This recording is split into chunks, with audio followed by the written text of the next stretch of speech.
ബിസ്മില്ലാഹിർ റഹ്മാനിർ റഹീം. രണ്ടാം ക്ലാസ് പാദവാർഷിക പരീക്ഷയിൽ അഖീദയിൽ നമ്മൾ എന്തൊക്കെ ശ്രദ്ധിക്കണമെന്നും എങ്ങനെയാണ് അഖീദയിൽ ചോദ്യങ്ങൾ ഉണ്ടാവുക എന്നും വളരെ വിശദമായി ചർച്ച ചെയ്യുന്ന ഒരു വീഡിയോ ആണിത്.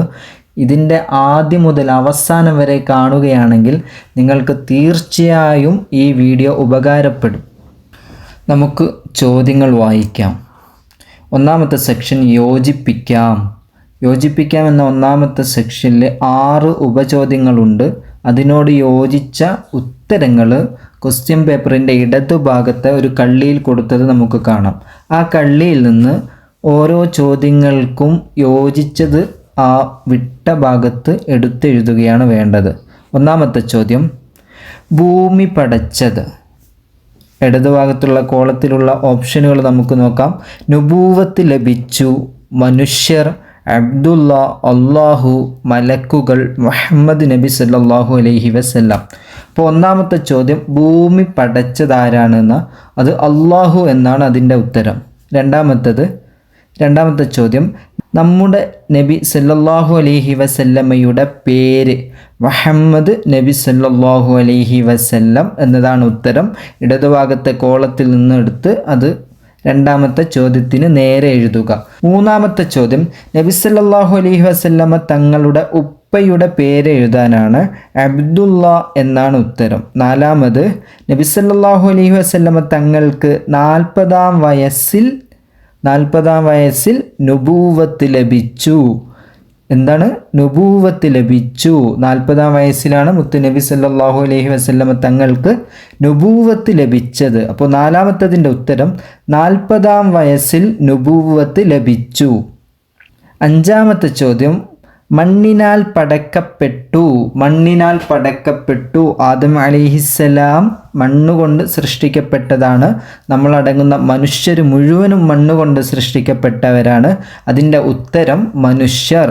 മണ്ണിനാൽ പടക്കപ്പെട്ടു മനുഷ്യർ. ആറാമത്തെ ചോദ്യം കാണപ്പെടാത്ത സൃഷ്ടികൾ കുറേ സൃഷ്ടികൾ നമ്മൾ പഠിച്ചിട്ടുണ്ട്, കാണപ്പെടാത്തത്. എന്നാൽ ഇടതുഭാഗത്തെ കോളത്തിൽ കൊടുത്ത കാണപ്പെടാത്ത സൃഷ്ടികൾ ഏതാണെന്ന് നമുക്ക് നോക്കാം. നുബുവത്ത് ലഭിച്ചു, അതല്ല. മനുഷ്യർ, അതുമല്ല. അബ്ദുള്ള, അതും നമ്മൾ എഴുതി. മലക്കുകൾ നമ്മൾ ഇതുവരെ എഴുതിയിട്ടില്ല. അപ്പോൾ കാണപ്പെടാത്ത സൃഷ്ടികൾ മലക്കുകൾ. അതിൻ്റെ ആറാമത്തതിൻ്റെ ഉത്തരം മലക്കുകൾ.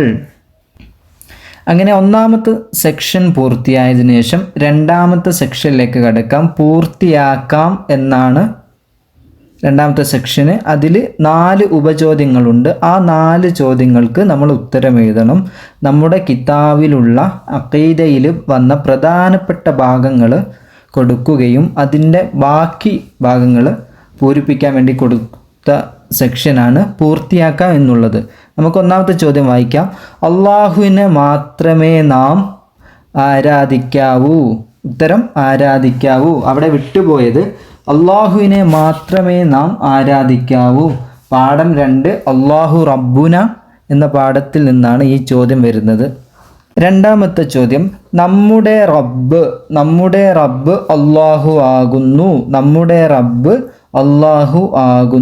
മൂന്നാമത് നബി സല്ലല്ലാഹു അലൈഹി വസല്ലമ തങ്ങൾ ജനിച്ചത്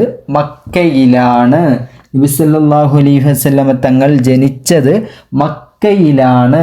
പാഠം 3 നിന്ന് നമ്മുടെ നബി സല്ലല്ലാഹു അലൈഹി വസല്ലമ എന്ന പാഠം 3 നിന്നാണ് ഈ ചോദ്യം വന്നത്.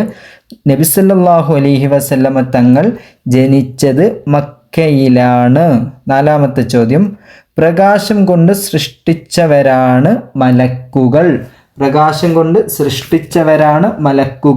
ഒന്നാമത്തെ സെക്ഷനിൽ നമ്മൾ പറഞ്ഞിരുന്നു കാണാൻ കഴിയാത്ത സൃഷ്ടികളെ പറ്റി. അതിൽ മലക്കുകളാണ് എഴുതിയത്. പ്രകാശം കൊണ്ട് സൃഷ്ടിച്ചവരാണ് മലക്കുകൾ. നാലാമത്തതിൻ്റെ ഉത്തരം പ്രകാശം കൊണ്ട് സൃഷ്ടിച്ചവരാണ് മലക്കുകൾ.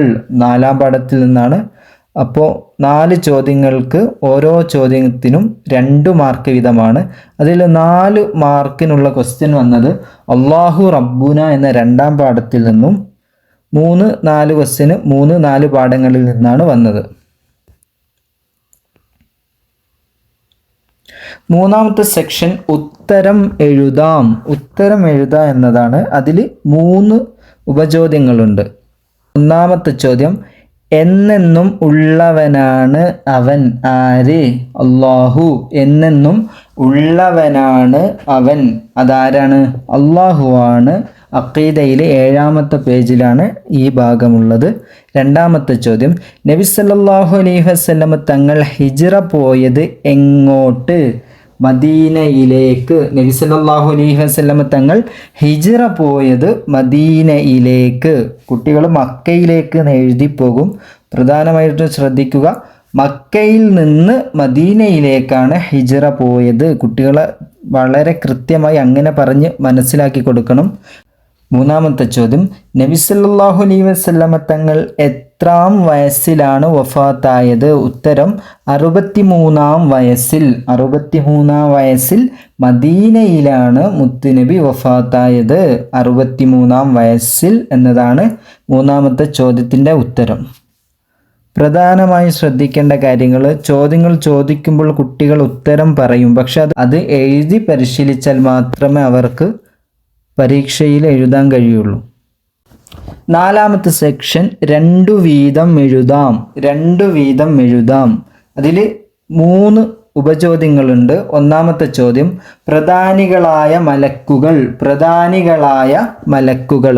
നമ്മൾ 4ാം പാഠം മലക്കുകൾ എന്ന പാഠത്തിൽ 4 മലക്കുകളുടെ പേര് പഠിച്ചിട്ടുണ്ട്. അതിൽ 2 എണ്ണമാണ് ഇവിടെ എഴുതേണ്ടത്. ജിബ്രീൽ അലൈഹിസ്സലാം 1, മീകായിൽ അലൈഹിസ്സലാം 2. വീണ്ടും നമുക്ക് എഴുതാം, ഇസ്രാഫീൽ അലൈഹിസ്സലാം, അസ്രായിൽ അലൈഹിസ്സലാം. 4 മലക്കുകളുടെ പേരുകൾ നമ്മൾ പഠിച്ചിട്ടുണ്ട്. അതിൽ 2 മലക്കുകളുടെ പേര് ഈ 2 കോളങ്ങളിലായിട്ട് എഴുതുക. അടുത്ത ചോദ്യം, രണ്ടാമത്തെ ചോദ്യം വരുന്നത്, അള്ളാഹു നമുക്ക് തന്ന അനുഗ്രഹങ്ങൾ. അള്ളാഹു നമുക്ക് തന്ന അനുഗ്രഹങ്ങളിൽ നിന്ന് 2 എണ്ണം എഴുതുക. നമ്മൾ കുറേ അനുഗ്രഹങ്ങൾ പഠിച്ചിട്ടുണ്ട്. പാഠം 2 7ാമത്തെ പേജിൽ അല്ലാഹു റബ്ബുന എന്ന പാഠത്തിൽ ഒരുപാട് അനുഗ്രഹങ്ങൾ നമ്മൾ പഠിച്ചിട്ടുണ്ട്. അതിൽ നിന്ന് 2 എണ്ണം എഴുതുക. അള്ളാഹു നമുക്ക് തന്ന അനുഗ്രഹങ്ങൾ: 1 കാണാൻ കണ്ണു തന്നു, 2 കുടിക്കാൻ വെള്ളം തന്നു. അതിനു പുറമെ കിതാബിൽ ഒരുപാട് ഉദാഹരണങ്ങളുണ്ട്.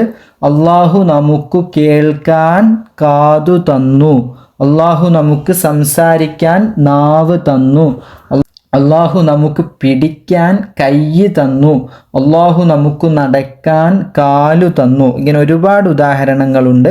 അതിൽ നിന്ന് 2 എണ്ണം ഇവിടെ കൊടുത്ത കോളത്തിൽ എഴുതുക. മൂന്നാമത്തെ ചോദ്യം, അള്ളാഹു പടച്ച വസ്തുക്കൾ. അള്ളാഹു പടച്ച വസ്തുക്കൾ. 1ാമത്തെ പാഠത്തിൽ നിന്നാണ് ഈ ക്വസ്റ്റ്യൻ ഉള്ളത്. അറിയാമോ എന്ന പാഠം. 1ാം പാഠം അറിയാമോ. പൂക്കൾ പടച്ചത് ആരാണ്? അള്ളാഹു. മലകൾ പടച്ചത് ആരാണ്? അള്ളാഹു. അപ്പോൾ അള്ളാഹു പടച്ച 2 കാര്യങ്ങളുടെ പേരെഴുതാനാണ് ഇവിടെ പറഞ്ഞത്. നമുക്ക് എഴുതാം, പൂക്കൾ. പൂക്കൾ പടച്ചവൻ ആരാണ്? അള്ളാഹു. അപ്പോൾ പൂക്കൾ എന്ന് എഴുതാം. മലകൾ പടച്ചത് ആരാണ്? അള്ളാഹു. അപ്പോൾ മലകൾ എന്ന് എഴുതാം. ഭൂമി പടച്ചത് ആരാണ്? അള്ളാഹു. അപ്പോൾ അവിടെ നമുക്ക് ഭൂമി എന്ന് എഴുതാം. അങ്ങനെ അള്ളാഹു പടച്ച കാര്യങ്ങളിൽ നിന്ന് 2 വസ്തുക്കളുടെ പേരുകൾ ഈ കോളത്തിൽ, ഇവിടെ കൊടുത്ത നീല കോളത്തിൽ എഴുതാം. 5ാമത്തെ സെക്ഷൻ പൂരിപ്പിക്കാം എന്നാണ്. ഈ കഴിഞ്ഞ വർഷം ചോദ്യപേപ്പറിൽ വന്നത് അള്ളാഹു റബ്ബുന എന്ന പാഠം 2 അള്ളാഹു റബ്ബുന എന്നതിൽ ആദ്യം കൊടുത്ത ബൈത്ത് പൂരിപ്പിക്കാനാണ് വന്നത്. അപ്പോൾ എല്ലാ കുട്ടികളും ആ ബൈത്ത് ക്ലാസ്സിൽ നിന്ന് കാണാതെ പഠിച്ചിട്ടുണ്ട്. ഇവിടെ കൊടുത്ത വരികൾ നമുക്ക് വായിക്കാം. അല്ലാ അല്ലാ അല്ലാഹു. ഫസ്റ്റ് വരി കൊടുത്തിട്ടുണ്ട്, 2ാമത്തെ വരി കൊടുത്തില്ല. അല്ലാ അല്ലാ അല്ലാഹു. അതിൻ്റെ നെക്സ്റ്റ് വരി അല്ലാ അല്ലാ അല്ലാഹു. അല്ലാ അല്ലാ അല്ലാഹു എന്ന് കൊടുത്തിട്ടുണ്ട്. അതേ വരി റിപ്പീറ്റ് ചെയ്യുകയാണ് അടുത്ത കോളത്തിൽ എഴുതേണ്ടത്. അല്ലാ അല്ലാ അല്ലാഹു എന്നതാണ് ഉത്തരം. 2ാമത്തെ വരി ഫാത്തിറുൽ അർളി അല്ലാഹു. അതിനുശേഷം ബ്ലാങ്ക് ആണ്, അവിടെ നമ്മൾ അതിൻ്റെ ബാക്കി എഴുതണം. ഖാലിഖുൽ ജവ്വി അല്ലാഹു. ആദ്യത്തെ ബൈത്തിലെ ആദ്യത്തെ 1-2 വരികളാണ് ഇവിടെ കൊടുത്തത്. ആറാമത്തെ സെക്ഷൻ വേർതിരിക്കാം. ആറാമത്തെ സെക്ഷൻ വേർതിരിക്കാം എന്നതാണ്. അതിന് അടിയിലായിട്ട് 6 കാര്യങ്ങൾ ബ്രാക്കറ്റിൽ കൊടുത്തിട്ടുണ്ട്. അത് നമുക്ക് വായിക്കാം. മദ്രസ, 2 ജിന്ന്, മനുഷ്യൻ, മലക്ക്, പേന, പിശാജ്. ഇങ്ങനെ 6 വസ്തുക്കളുടെ പേരുകൾ കോളത്തിൽ ബ്രാക്കറ്റിൽ കൊടുത്തിട്ടുണ്ട്. അതിനുശേഷം കാണുന്നവ, കാണാത്തവ എന്ന 2 ഓപ്ഷനുകളാണ്. കാണുന്നവ എന്നതിന് നേരെ നമുക്ക് കണ്ണുകൊണ്ട് കാണാൻ കഴിയുന്ന വസ്തുക്കളുടെ പേരെഴുതുക. ഒന്ന് ശ്രദ്ധിക്കുക, നേരെ മുകളിൽ കൊടുത്ത ബ്രാക്കറ്റിൽ നിന്നാണ് എഴുതേണ്ടത്. ഇപ്പോൾ കാണുന്നവ, അതിന് നേരെ നമുക്ക് മേലെ വായിച്ചു നോക്കാം. മദ്രസ, മദ്രസ കാണോ ഇല്ലയോ? കാണും. അപ്പോൾ മദ്രസ. ജിന്നിനെ കാണാൻ കഴിയുമോ? ജിന്നിനെ കാണാൻ കഴിയില്ല. അപ്പോൾ ജിന്ന് കാണാത്തവയിൽ എഴുതുക. മനുഷ്യൻ, മനുഷ്യനെ നമുക്ക് കണ്ണുകൊണ്ട് കാണാൻ കഴിയില്ലേ? അപ്പോൾ മനുഷ്യനെ കാണുന്നവയിലേക്ക് എഴുതുക. പേന, പേനയും നമുക്ക് കാണാൻ കഴിയും. അപ്പോൾ കാണുന്നവ മദ്രസ, മനുഷ്യൻ, പേന. കാണാത്തവയിൽ എഴുതേണ്ടത് ജിന്ന്, മലക്ക്, പിശാജ്. ജിന്ന്, മലക്ക്, പിശാജ്. കാണാത്തവയാണ് ഇവ. നമുക്ക് ജിന്നിനെ കാണാൻ കഴിയില്ല, കണ്ണുകൊണ്ട് കാണാൻ കഴിയില്ല. മലക്ക്, പിശാജ് ഇവയൊന്നും നേരിട്ട് നമുക്ക് കണ്ണുകൊണ്ട് കാണാൻ കഴിയില്ല. അപ്പോൾ കാണാത്തവക്ക് നേരെ ജിന്ന്, മലക്ക്, പിശാജ് എന്ന് എഴുതുക. കാണുന്നവ എന്നതിന് നേരെ മദ്രസ, മനുഷ്യൻ, പേന എന്നത് വളരെ കൃത്യമായിട്ട് എഴുതി വെക്കുക. ഏഴാമത്തെ സെക്ഷൻ അർത്ഥം എഴുതാം. അർത്ഥം എഴുതാം എന്നതാണ്. ഇതും വന്നത് പാഠം 2 നിന്നാണ്. അല്ലാഹു റബ്ബുന, അല്ലാഹു റബ്ബുന എന്ന പാഠത്തിൽ നിന്നാണ്. ലാ ഇലാഹ ഇല്ലല്ലാ, ലാ ഇലാഹ ഇല്ലല്ലയുടെ അർത്ഥമാണ് നമ്മൾ എഴുതേണ്ടത്. പാഠം 2 അല്ലാഹു റബ്ബുന എന്നതിൻ്റെ ഫസ്റ്റ് പേജിൽ തന്നെ കൊടുത്തതാണ്. ലാ ഇലാഹ ഇല്ലല്ലാ, ലാ ഇലാഹ ഇല്ലല്ലയുടെ അർത്ഥം ആരാധനക്ക് അർഹൻ അല്ലാഹു അല്ലാതെ മറ്റാരുമില്ല. അല്ലാഹു അല്ലാതെ മറ്റാരും ഇല്ല. ലാ ഇലാഹ ഇല്ലല്ലാ, ആരാധനക്ക് അർഹൻ അല്ലാഹു അല്ലാതെ മറ്റാരും ഇല്ല. അപ്പോൾ അഖീദയുടെ കഴിഞ്ഞ വർഷത്തെ പേപ്പർ നമ്മൾ വിശകലനം ചെയ്തു. 1, 2, 3, 4 പാഠങ്ങളിൽ നിന്നാണ് ചോദ്യങ്ങൾ വരിക. ആ പാഠങ്ങൾ കൃത്യമായി പഠിക്കാൻ എല്ലാവരും ശ്രദ്ധിക്കുക. അതോടൊപ്പം പറയാനുള്ളത്, നിങ്ങൾക്ക് ഈ വീഡിയോ ഉപകാരമുള്ളതാണെങ്കിൽ, നിങ്ങൾക്ക് ഇഷ്ടപ്പെടുകയും ഉപകാരപ്പെടുകയും ചെയ്തിട്ടുണ്ടെങ്കിൽ നിങ്ങൾ ഈ ചാനൽ സബ്സ്ക്രൈബ് ചെയ്യുക. അതോടൊപ്പം നിങ്ങളുടെ സുഹൃത്തുക്കൾക്ക് ഷെയർ ചെയ്യുക.